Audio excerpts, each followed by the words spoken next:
예수께서 서기관들과 바리새인들에게 선언한 화 있을진지야 너희들은 화가 있다. 화를 당할 것이다. 그렇게 말씀하신 7가지 하 중에서 오늘은 6번째 해당하는 화에 관한 그런 말씀이 되겠습니다. 주님께서 이렇게 서기관들과 바리새인들에게 화를 선언하신 이유는 무엇이겠습니까? 왜 서기관들과 바리새인들에게 너희는 화 있도다 그렇게 또 화를 당할 것이다 그렇게 선언하셨을까요? 그 이유가 무엇일까요? 그 이유는 그들의 행위가 회칠한 무덤과 같았기 때문이다 하는 것이죠. 오늘 성경에 아주 정확하게 아주 짧게 명쾌하게 그 이유를 밝히고 있습니다. 너희는 회칠한 무덤이다. 회칠한 무덤을 다른 사자성어로 우리가 표현을 한다면 여러 가지 많겠지만 하나만 들춰낸다면 표리부동이라고 할 수 있겠습니다. 즉 겉사람과 속사람이 다른 그런 사람임을 일컫는 그런 말이죠. 겉사람과 속사람이 다른 그런 사람들을 우리는 아주 표리가 부동한 사람이다. 표리부동 이렇게 이야기하지요.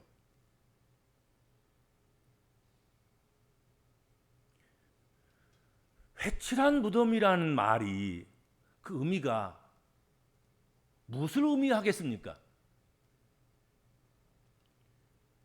회칠한 무덤이라는 것 그것은 유대 백성들의 삶의 현장 중에서 그들의 삶과 가장 밀접한 관계가 있는 장례 문화에 대해서 이해하면 이해가 쉽습니다. 어느 사회나 장례 문화는 있는 거거든요. 그렇죠? 구약 시대나 예수님 시대에 이스라엘 백성들이 지켜야 할 명절이 있었습니다. 절기들이 있었어요. 이 절기들에는 이스라엘 백성들 중에서 남자이면 어디에 살든 애국에 살든 시골에 살든 중앙에 살든 산골에 살든 어촌에 살든 관계없이 예루살렘으로 올라가서 중앙성소인 예루살렘 성전에서 제사를 드려야 했습니다. 그건 의무사항인 거지요.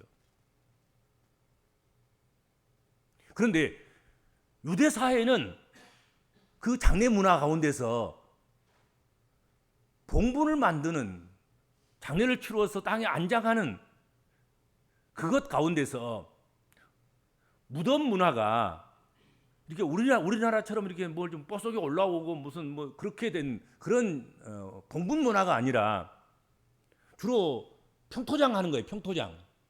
평토장의 문화인 거지요. 그래서 땅인지 길인지 무덤인지 이게 시간이 지나가면 잘 모르는 거예요.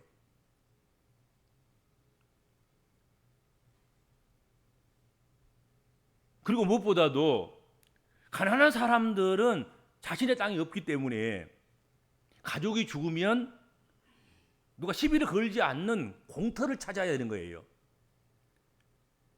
그래서 공터를 찾아서 주로 그 공터에다가 이제 시신을 묻는 거예요. 근데 공터가 주로 어디냐면 그래서 가장 매장하기 쉬운 공터가 어디냐? 길가 같은데. 보통 우리가 길은 사람이 걸어다니거나 마차가 뭐 다 지나다니거나 오늘날로 만나면 무슨 자동차가 지나가거나 그런 길이 있고 그 길을 양옆으로 해서 더 넓은 그런 유유지를 남겨놓는 거지요. 그렇죠?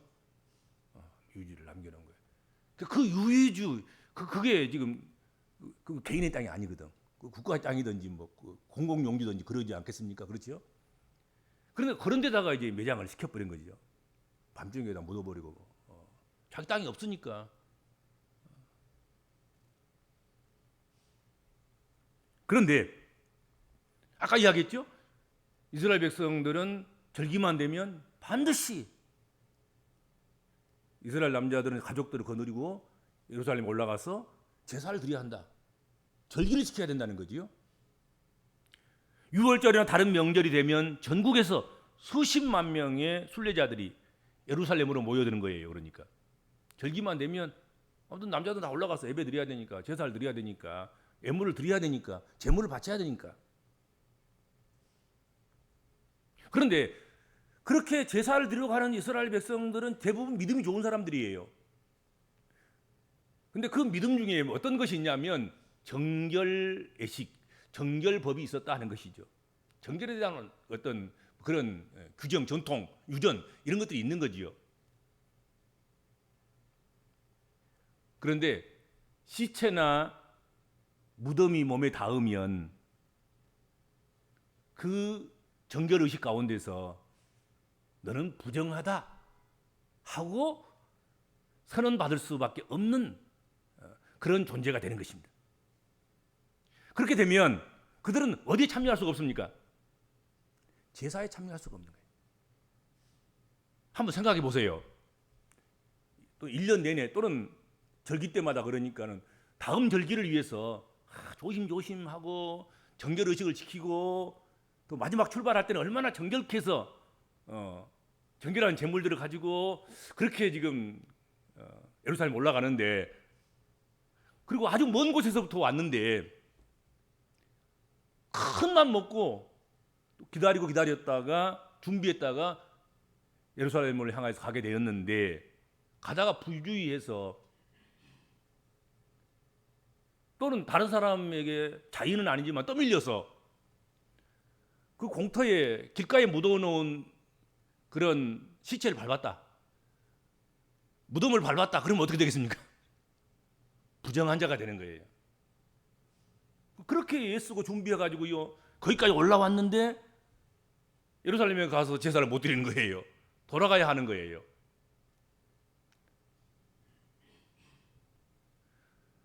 그거 얼마나 안타까운 일이겠습니까? 그래서 그런 일이 한두 번 발생한 것이 아니에요.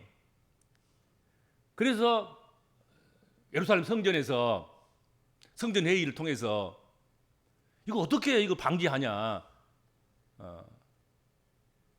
아무리 조심한다고 하더라도 옛날 한 길이라 그러잖아요. 큰 길, 그 미어 터지도록 막 같이 지금 어깨가 부딪히도록 지금 올라오는데 예루살렘으로, 그러다 보면은 길가로 밀리는 사람도 있고, 그러다 보면은 매장해 놓은 뼈를 밟게 되기도 하고, 해골을 밟게 되기도 하고, 무덤을 밟게 되기도 하고, 어떤 무덤은 이렇게 표시가 나는데 어떤 무덤은 전혀 표시가 없단 말이죠. 밟아보는 거 밟아니까 푹 들어가는 거예요. 그리고 거기서 뼈가 솟아오른 거지요. 아, 이거 무덤이구나. 뭐 그런 일들이 여러 번 발생하는 거지요. 그래서 이 불상사를 어떻게 하면 방지할까? 어떻게 하면 공터에 매장되어져 있는 무덤을 밟지 않고 무사히 예루살렘에 올라와서 절기의 제사를 드릴 수 있을 것인가? 그래서 성전에서 일하는 서기관과 바리새인들이 미서 무덤을 찾는 거예요. 절기가 돌아오기 시작하면 이전부터 나가서 길가에 있는 이스라엘 백성들, 유다 백성들이 성전을 향해서 올라오는 길목마다 다 탐색을 하는 거지요. 그래서 무덤 있는 곳에는 회칠을 하는 거예요. 회칠. 회를 바른 거란 말이에요. 회가 하얀색이잖아요. 하얀색으로 여기는 무덤이라고 표시를 해주는 거예요.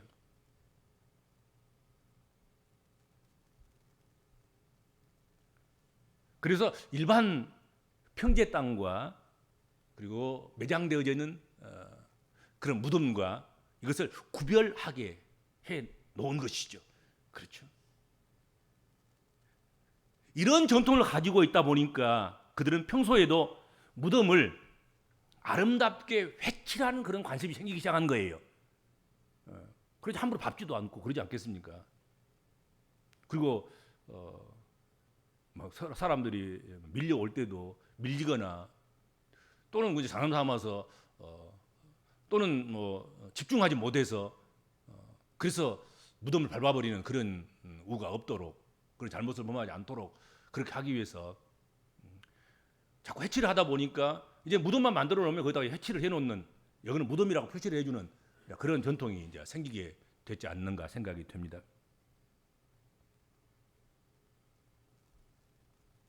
그래서 예수님께서 이 말씀 한마디, 너희 서기관들과 바리새인들이여 너희들은 회칠한 무덤과 같다. 그러면 재해석이 필요 없어요. 설명이 필요 없는 거예요. 그냥 알아먹어. 그냥 어린아이도 알아먹는 거야. 그 회칠한 무덤, 그 어느 길가에 또는 어느 언덕바지에 무덤이 있는데 그 무덤 속에는 시체가 들어있고, 그러나 무덤 위에 깨끗하게 흰색으로 이렇게 회를 칠해 놓는 그런 것,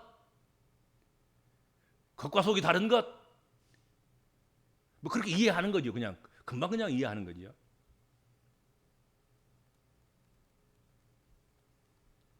그런데 하필이면 예수님께서 서기관들과 바리새인들을 향하여 너희는 회칠한 무덤 같다, 그렇게 말씀하신 거예요.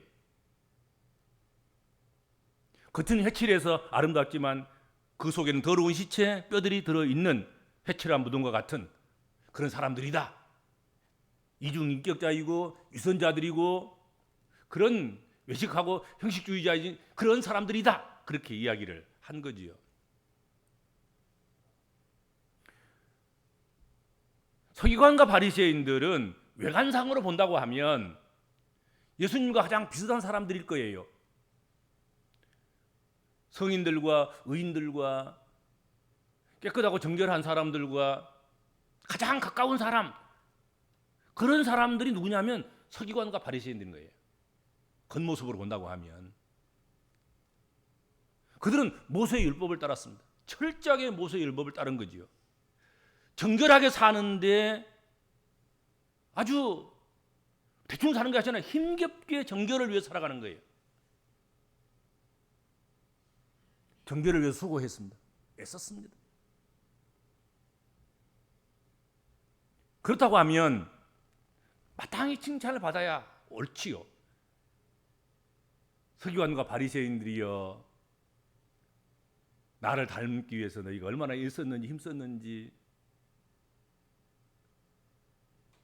내가 알마, 내가 알아주마, 위로를 받아라. 뭐 이래도 지금 시원치 않을 판에 그렇게 정결을 예식을 위해서, 정결을 위해서, 율법을 지키기 위해서 힘쓰고 애쓴 그 바리새인과 서기관들에게 예수께서 오셔서 절기의 주인이시고 율법의 주인이시고 말씀의 주인이시고, 그렇죠, 그분께서 오셔서 서기관과 바리새인들에게 너희는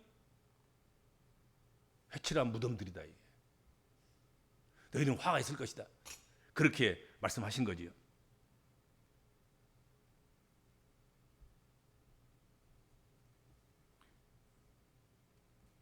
예수님께서 서기관과 바리새인들을 지목하여서 가장 강하게 꾸중하신 것이죠.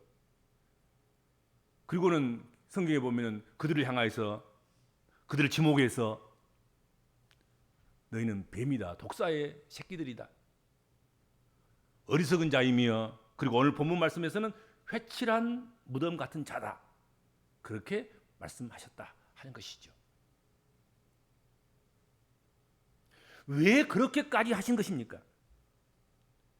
예수님께서는 서기관과 바리새인들을 회칠한 무덤에 비유하신 것이겠습니까? 그것은 바로 바리새인들과 서기관들의 이중성 때문에 그렇습니다. 그들은 내면은 소홀히한 채 외형만을 중요시했습니다.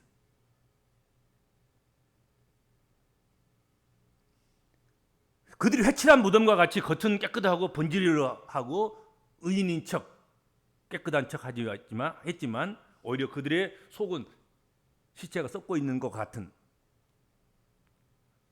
썩고 벌레가 들끓는 그런 것과 같았기 때문이다 하는 것이죠.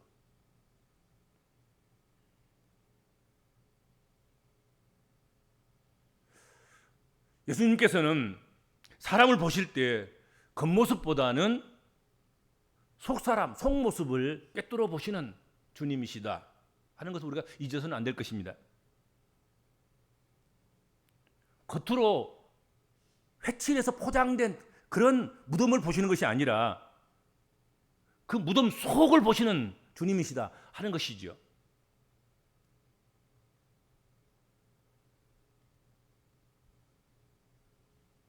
주님은 회칠한 무덤을 비유로 사용하셔서 겉은 아름답지만 그 속에 더러운 시체, 뼈들이 들어있는 것과 같은 그런 위선자들을 나무라시고 꾸중하셨습니다.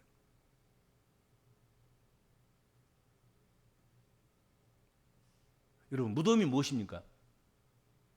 무덤은 생명 없는 죽은 시체가 있는 곳입니다.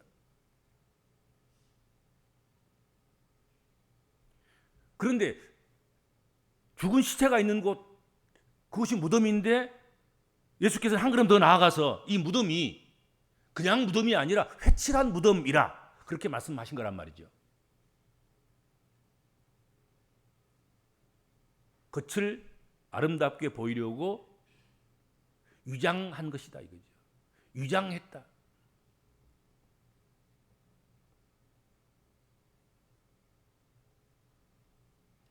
이는 위선자들의 극치를 서슴없이 지적한 것이 아닌가 하는 것이죠.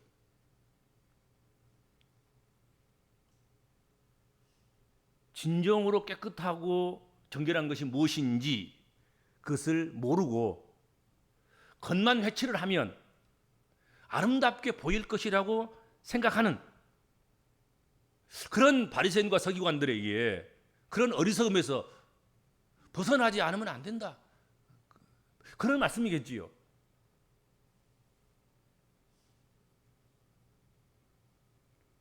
그러므로 오늘 살아가는 우리 복음적인 그리스도인들은 속사람을 단장해야 하는데 겉만 단장하는 그런 실수를, 그런 우를 범해서는 안 될 것이다 하는 것이죠. 그리스도인들은 겉사람을 단장하기에 시간과 여력과 비용과 갖가지 것을 허비할 것이 아니고 속사람을 단장하기 위해서 온갖 것을 다 동원하고 수고를 아끼지 아니하고 힘쓰고 애쓰고 그렇게 해야 할 것이다 하는 것이죠. 그것이 복음적인 그리스도인들이 자신을 위해서 해야 될 일인 거지요. 내가 정말로 복음적인 그리스도인이라고 한다고 하면 율법주의자들처럼 그렇게 회칠한 무덤같이 무덤은 무덤인데 그 무덤 속에는 썩은 뼈들과 그 썩음을 더 잘 썩게 하게 하는 벌레들이 들끓는 그런 무덤인데 그 무덤에 그것을 가리기 위해서, 그걸 숨기기 위해서 회를 칠해서 그것을 포장해 놓는, 위장해 놓는 그런 것과 같다 하는 것이죠.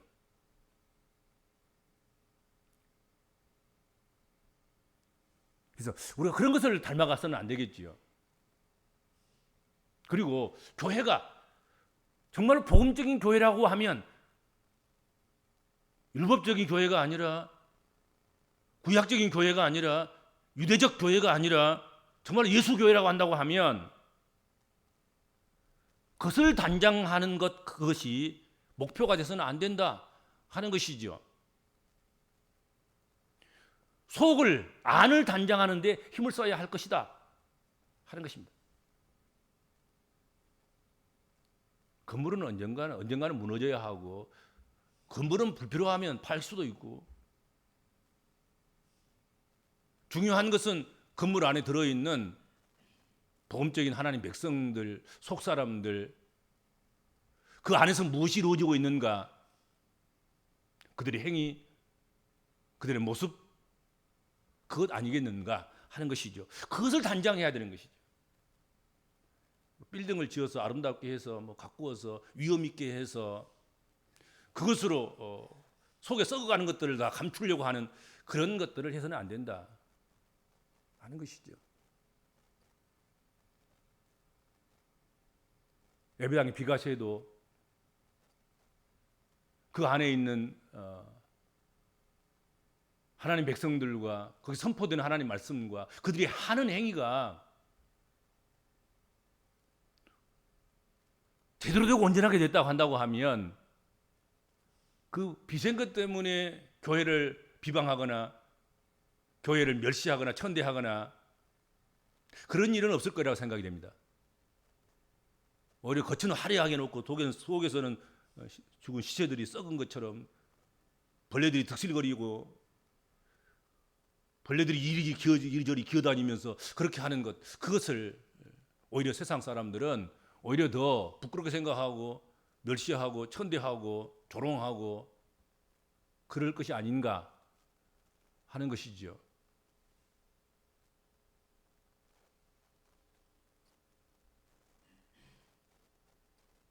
오늘 우리 한국교회도 겉으로 보이는 것을 잘해서 사람들을 끌어모아야 하겠다, 그런 생각을 이제는 버려야 할 것입니다.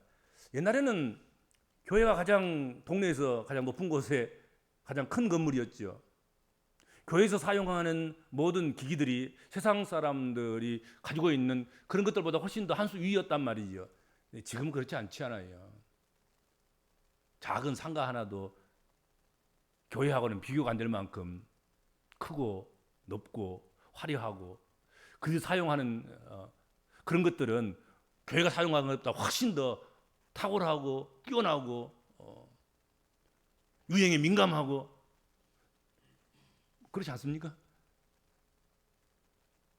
교회는 다 뒤쳐져 있잖아요. 지금 뭐 건물 구조도 그러지, 교회에서 사용하는 뭐 전자기기도 그러지, 뭐 하나 지금 뭐 그렇죠. 우리가 가지고 있는 것들이 세상 사람들이 사용하는 것보다 현재 자기 집에서 사용하는 기기보다 더 새 것이 몇 개나 되겠습니까? 없어요. 하나도 없을 거예요. 우리 교회는. 한국 교회가 지금 그런 실정이죠. 뭐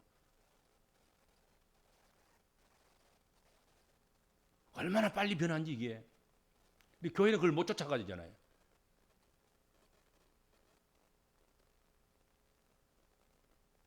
그런 것으로 뭐 그걸 자랑하면서 막 우리 교회는 뭐 건물이 몇 평이나 되고 뭐 교회 안에서 사용하는 것이 뭐 얼마나 뭐 신비하고 좋은, 백화점 가봐 얼마나 신비하고 놀랍고, 날마다 업그레이드 해가지고 그렇지 않아요? 그 교회가 그런 거 자랑할 필요는 없잖아요. 그렇잖아요. 또 그런 거 경쟁할 필요도 없는 거예요.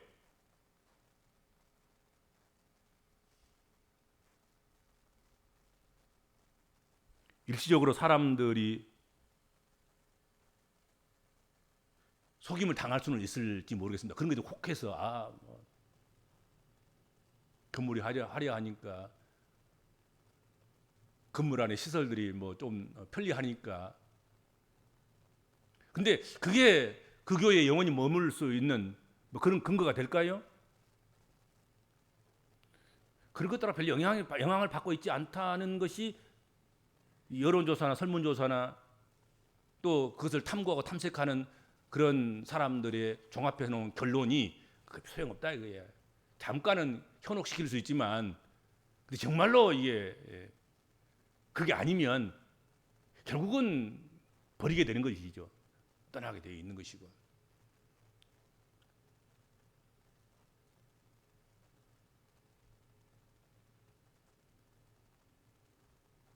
그런 것에 신경을 써서는 안 되겠죠. 교회가 정말로 외모에 신경 쓰이거나 건물에 신경 쓰이거나,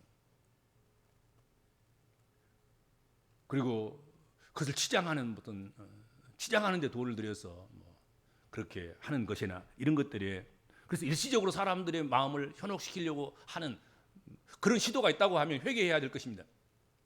그거 오래 가지 않을 것입니다. 반드시 그런 때가 반드시 또 와야 합니다. 우리 한국 교회, 한국도 백성들의 그런 수준이 그 정도밖에 안 되면 그 민족은 희망이 없습니다. 그러지 않겠습니까? 건물 보고 교회 가고 그 치장해 놓은 것 같고 미혹돼서 무슨 우리 교회 얼마나 우리 예배당이 편리하게 됐는지 한번 와봐. 그래가 따라가 가지고 그거 신앙생활하고, 그런 신앙인들이 얼마나 건강한 신앙이 되겠냔 말이지. 그렇잖아요. 뭐 말도 안 되는 소리 갖고 해도 통한다는 게 나는 이상해. 이단들이 막 그 이상한 뭐 논리를 가지고 뭐 무당이 하는 것처럼 뭐 그렇게 뭐 이렇게 이야기를 해도 거기 막 와 하고 막 소리를 지르고 그리고 모여들고 그런 거 보면 야 이거 한국 수준이 아직도 멀었구나 이거.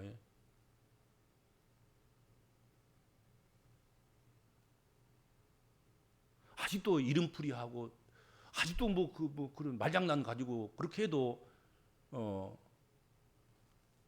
그곳에 모여들어서 뭐 또 아멘 아멘 하고 있는 거 그런 것들이 우리 한국의 의식 수준이 아직도 여기 있구나. 어쩌다가 부자 나라는 좀 되는가 모르지만 글쎄요 얼마나 갈지 얼마나 유지가 될지 이런 것 정도는 넘어서야 되지 않겠는가 그런 생각을 해보는 거죠. 그렇죠.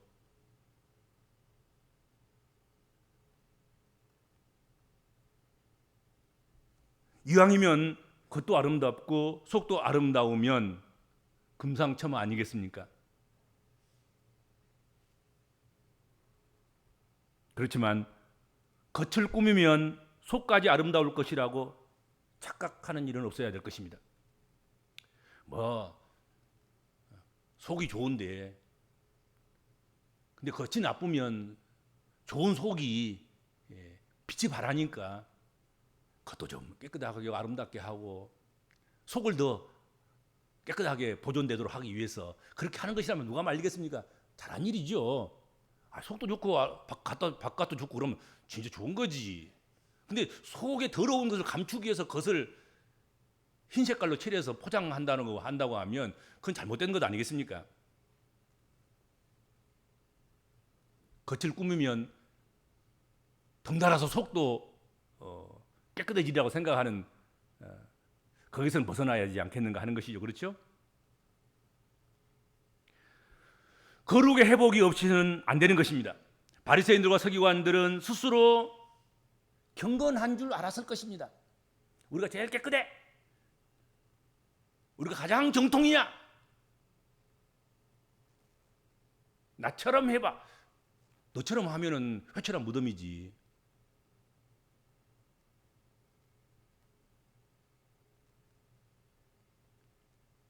그러니 주님이 보실 때는 그들이 가장 더러운 존재들인 것이죠.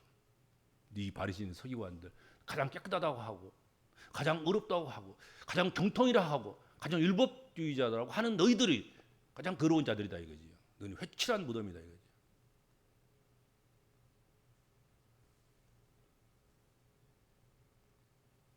우리 복음적인 그리스도인들은 스스로 경건한 줄 속아서도 안 되고 또 속여서도 안 될 것입니다.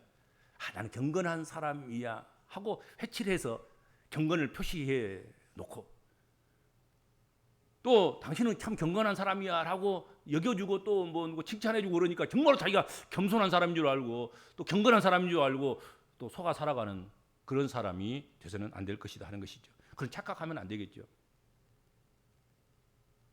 우리가 예배당 드나들기 때문에 우리에게 직분이 주어졌기 때문에 스스로 경건하고 거룩한 줄 착각해서는 안 될 것입니다. 여러분 뭐 직분이 경건의 척도를 말해줍니까? 천만의 말씀이에요. 바리새인의 서기관의 직분들이 오히려 너 화 있다 이거지. 너는 화를 당할 것이다. 너는 니도 천국 안 가면서 남도 천국 못 가도록 두 팔 벌리고 천국문에서 가로막고 서 있는 자다. 그게 예수님의 평가 아니겠습니까? 그렇잖아요. 그게 직분받은 서기관들과 바리새인들의 모습이었단 말이죠. 그 평가였습니다. 나는 누구니까 나는 이 직분이 있으니까 천국이 자동 캐스로 들어갈 것이다. 천만의 말씀이에요.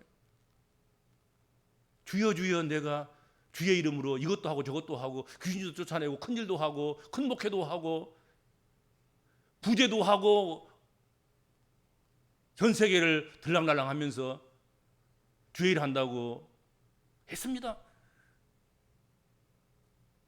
주께서 하시는 말, 나는 너를 도대체 모르겠다. 네 잘난 맛에 네 잘나는 것을 드러내기 위해서 네가 그렇게 한 것이지 그 나를 위한 것이 뭐 있냐? 주를 위해서 한 것이냐? 그게 정말로 그렇게 주께서 물으셨잖아요. 직접적으로.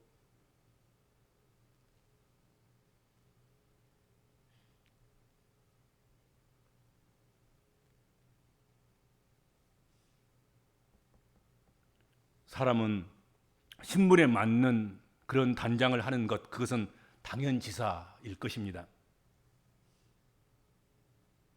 그렇죠. 서기관은 서기관의 그런 신분에 맞는 단장을 해야 되겠지요.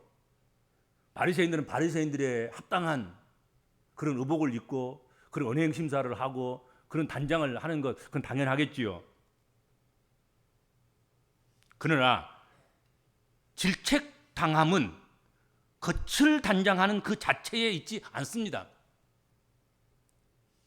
착취와 탐욕으로 가득 찬 그들의 마음 상태였습니다. 그것을 주님께서는 꾸중하셨고 그 꾸중을 피할 길이 없었다 하는 것이지요.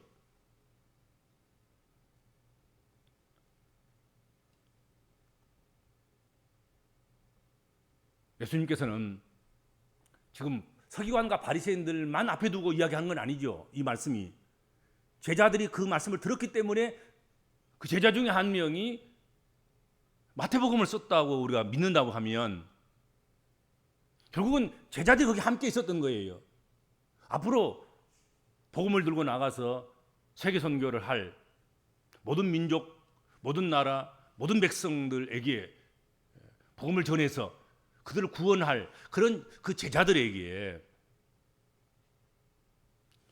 지금 교훈하고 있는 것입니다.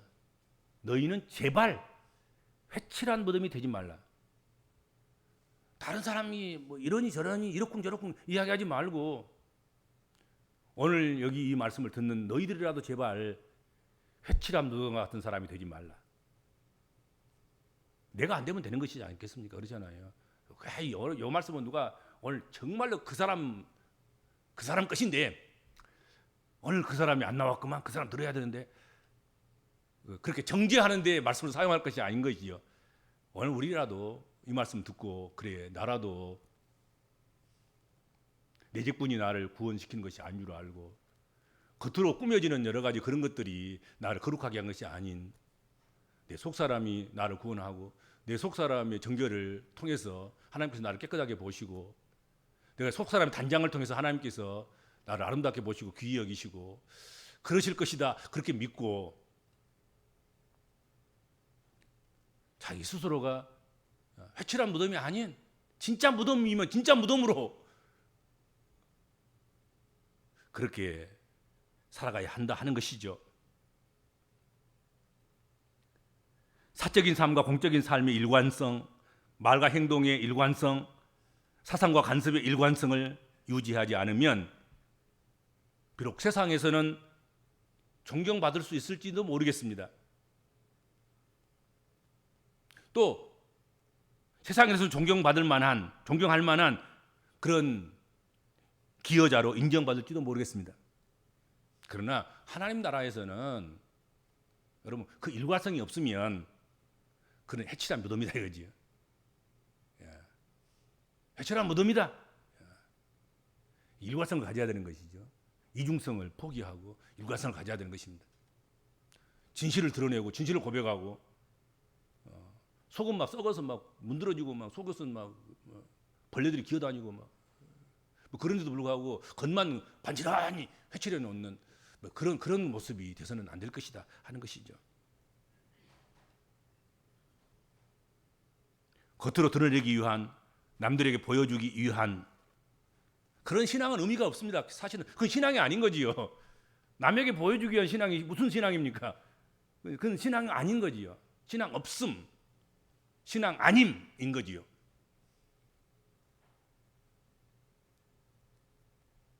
그리고 그것도 빨리 알아차려야 되는 거지요. 아, 저 사람은 신앙 아님이구나, 신앙 없음이구나.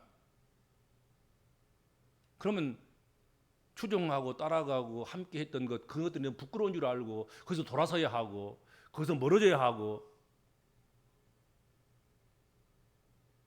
그래야 되지 않겠습니까? 여전히 잘못된 줄 알면서도 불구하고 추종하고 따라가고 그걸 합습하고 뒤따라가서 배우고 그러면 안 되지. 단 전부가 아니더라도 여러분 노아 홍수 때에 그때 인구가 얼마나 많았겠습니까? 120년 동안 복음을 전했습니다. 노아가. 노아 방주에 들어간 사람은 몇 명이었습니까? 8명에 불과한 거예요. 나머지는 다 안 들어간 거예요. 다 불신앙인들인 거예요.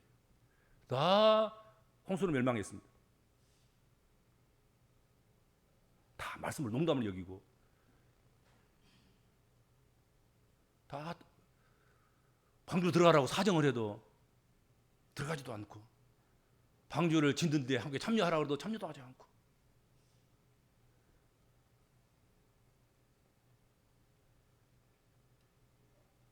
우리가 거기서 기웃기웃 거려서는 안 될 것이다 하는 것이죠.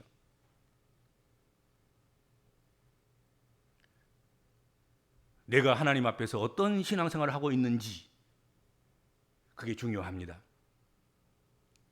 그리고 내가 만난 하나님을 이웃들에게 사랑으로 나타내는 것, 그것이 대단히 중요할 것입니다.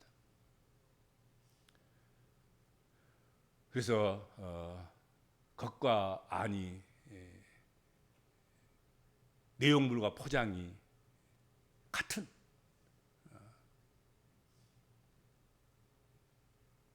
사적인 삶과 공적인 삶이 일관성이 있는 말과 행동이 정말로 일관성이 있는 그 사상과 관습이 일관성을 유지하는 어떤 손해가 오고 어떤 비난을 받고 어떤 유혹을 만날지라도 그 일관성을 계속해서 유지할 줄 아는 그럼 처음에는 오해할 수도 있고 처음에는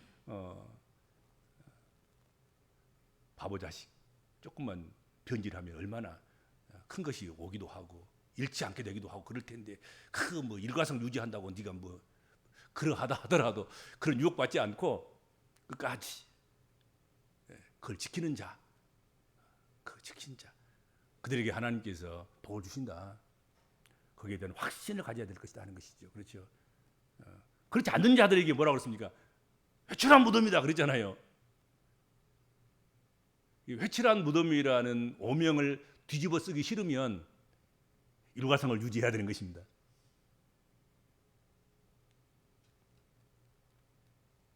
속도 깨끗하고 겉도 깨끗하면 좋고 여력이 부족하고 그래서 안 되면 겉보다는 속을 더 깨끗이 하고 썩은 속을 더러운 속을 숨기기 위해서 감추기 위해서 겉만 깨끗이 하는 그런 일들이 있어서는 안 된다 하는 게 오늘 본문 말씀인 것입니다. 본문의 내용인 거죠. 그렇죠.